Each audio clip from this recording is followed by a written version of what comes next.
Relationship advice. I, 52 male, just found out at least 4 of my 5 children, 33 female, 30 female, 28 male, 24 female, 14 female, are not mine. Wife, 51 female, won't say anything. First of all, I'm sorry if this ends up being long and rambly. I am not really in the best state of mind. My world has been turned upside down over the last couple of weeks. I just want to write as much context as possible, so I can get the best advice needed. For obvious reasons, I am not yet comfortable talking about this with my friends/parents/siblings. Background: I met my wife when we were in high school and we married in college. We have 5 beautiful children together. Really, I consider them a total blessing regardless of what I'm about to bring up, and up until a couple of weeks ago I thought that we had the perfect marriage.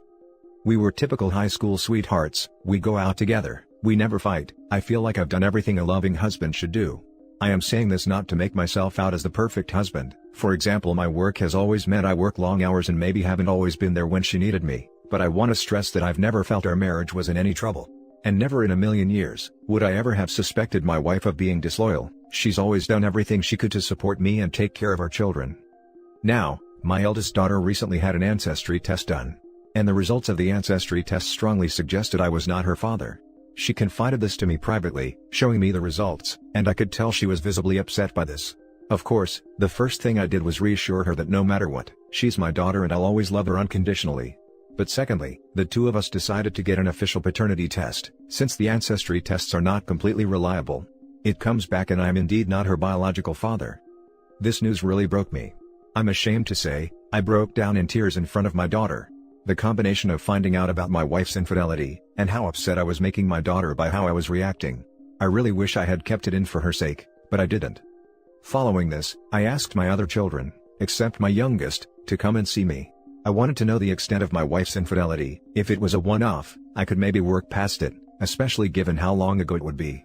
However, I didn't want to tell my youngest as she is still in school, a teenager, and really, I didn't think it was appropriate to tell her yet. We tell the other 3 what has happened. I reassure them that I love them unconditionally and that I'll always be their dad, but that I need to know how long this has been going on. God, I can't begin to explain how touching their reaction was. They didn't care I wasn't their biological father, they were just upset at how heartbroken I was. I feel like the only thing that has kept me going these last couple of weeks is their unwavering support. So, we have paternity tests for each of the 3 done. Not only are none of them my biological children, together, 4 of my children have 3 different fathers, which somehow made it worse. It's like, she wasn't just having an ongoing affair, she was having multiple? I can't explain how this make it worse, but it just does. So, I confront my wife with this, expecting her to confess and beg for forgiveness. She doesn't confess. She doesn't even take it seriously. She says the tests must be flawed.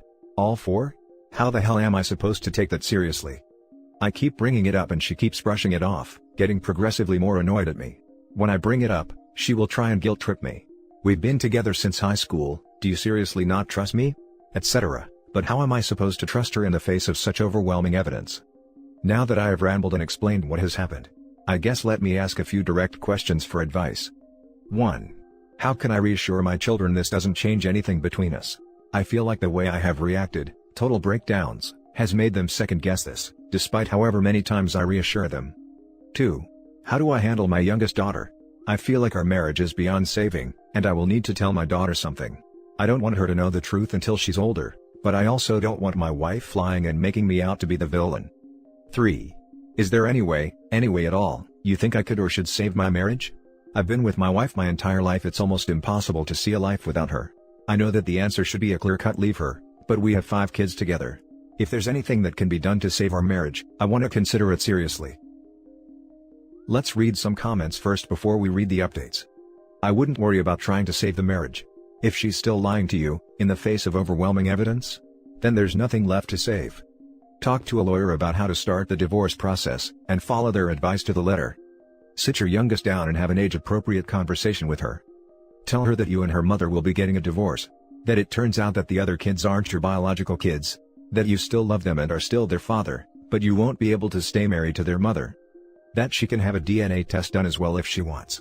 But that she doesn't have to. You'll love her, and she'll be your daughter either way. She also doesn't have to decide that right now.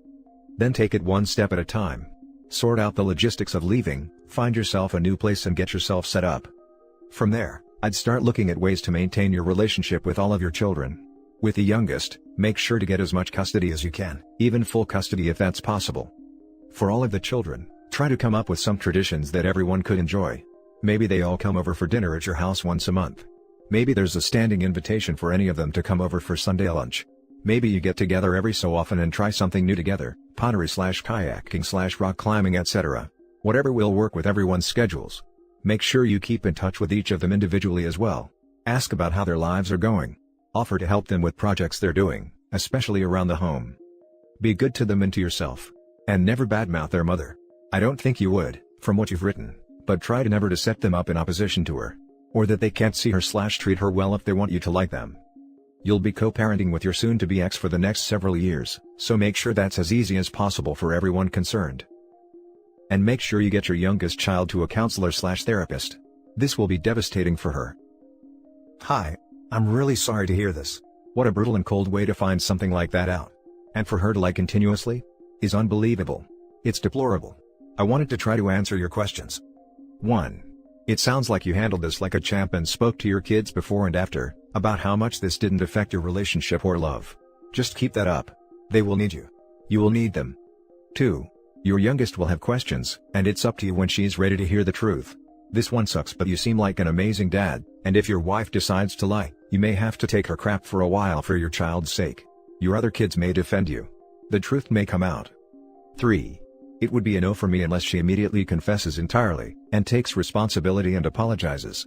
And agrees to therapy, both individual and couples. For me, I would need full access to her phones, her emails, everything. She's still lying to you right now with actual DNA proof in your hands. That's BS.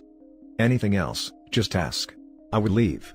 She had multiple affairs, and multiple children with multiple men and can't even own it when caught. But I never want to be like that person who just says leave. It's a lot. There's a lot we don't know. This is your life. Thank you so much for your kind words and support. The consensus on my youngest seems to be that I should tell her the truth now. That waiting until she's older might make her feel betrayed for being kept in the dark. Do you have any thoughts on that? My top priority right now is her well-being. Everyone else is an adult and can handle whatever happens, but she is still young and I worry that it will seriously negatively affect her development. More edits and little updates from the poster. Edit: thanks so much to everyone for all the support and advice. I have not replied to as many comments as I should have, but I've read each and every one and taken your advice to heart. I'll continue reading any comments or messages you sent me. Again, I can't begin to thank you for all your support. If this is resolved, I might post an update, but if she continues to lie, then I don't think I'll bother, as there's not much more I can add. From the advice in this and the r/parenting thread, I've decided to 1. Get second tests just in case some freak accident has occurred. 2. Confront my wife with all 4 of my older children present. 3. Tell my youngest of the situation. Ask her if she wants to have a paternity test. It will be entirely her decision. 4. I'm 100% going to get some form of therapy. My mental state has really been deteriorating over the last couple of weeks, and I owe it to my kids to hold it together. 5. Depending on whether my wife tells the truth, and what her explanation is, if any, I have not ruled out some form of counseling. But at the moment I think divorce is inevitable, unless she changes her attitude drastically. 6. Contact a lawyer and prepare for divorce, if it comes to that. Once again, I'd like to thank all of you for the time you took to express your support and share advice. Edit 2, I guess I should clarify some things that people have been asking. 1. How did the ancestry results suggest I wasn't her father? My family is entirely Irish. No relatives outside of Ireland other than my immediate family, and I even have the stereotypical red hair. My daughter's ancestry results showed nothing from the British Isles/Western Europe/Northern Europe. That's what set off alarm bells, but it's by no means conclusive, hence the paternity tests. 2. Which 2 children share the same father? My 2 eldest daughters share the same father. 3. How did your wife conceive your children? Our eldest daughter was not planned. All the others were planned. Each time we conceived several months after we started trying. Our first 3 planned children were both our ideas, while she pressured me into having our youngest. She was in her late 30s and wanted one last child before it was too late, and eventually, I agreed. She was conceived several months after we started trying. 2. 4. Are you infertile? I don't know. I've never had a fertility test done. But the fact that none of our planned children are mine makes me think that I might be. I will have a fertility test as soon as possible. About future update.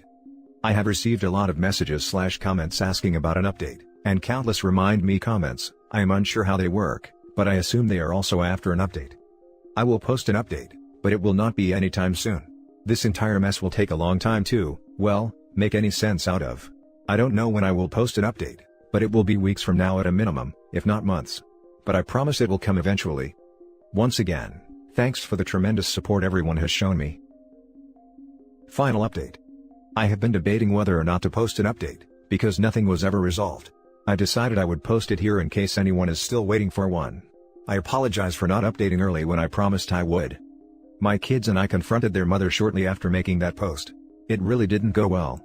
I think the prospect that no one believed her finally hit home, because she completely broke down and apologized profusely, but refused to explain herself, or anything that would give myself peace of mind.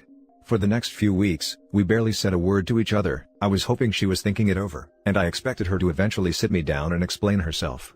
I figured she was so far deep in a lie that got out of control, she needed time to think things over. Nope. I came home one evening to find she had ended herself by overdosing. So, I lost the love of my life, and I'll never know what mistakes she had made. I really wish I could go back in time and forget about it all. Whatever mistakes she made, I honestly wanted to work through it, and now I'm just riddled with guilt that I pressed her for an answer. The worst part of this entire ordeal was watching my kids work so hard to keep me together, after having lost their mother.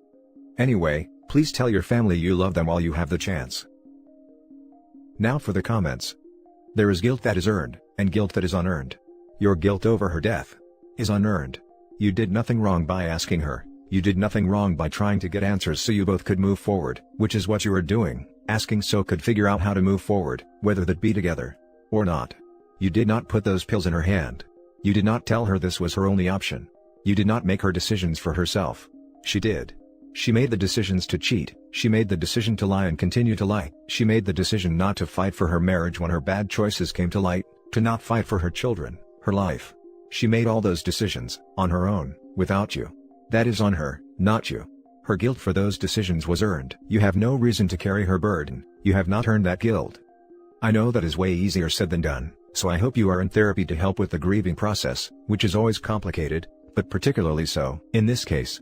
I'm so sorry for your loss, and so sorry for all the pain you and your family have felt. Thank you for updating, though you owed us internet strangers nothing either. You did nothing wrong. What she did in the past, and her reaction to being found out were both completely out of your control. I'm sorry to say it, but ending her life the way she did was just as selfish as the decisions she made that lead to that decision. Be thankful to your children for being good people, and know that whatever else she was, she at least did her part in making them who they are today. Obviously return to therapy immediately. You're the only parent your children have left. It's going to be hard, but be strong for them. It'll get better. And that's it for this video guys. If you have thoughts to share, leave a comment below. Don't forget to hit like and subscribe if you like this content. I'll catch you in the next one. Good day everyone.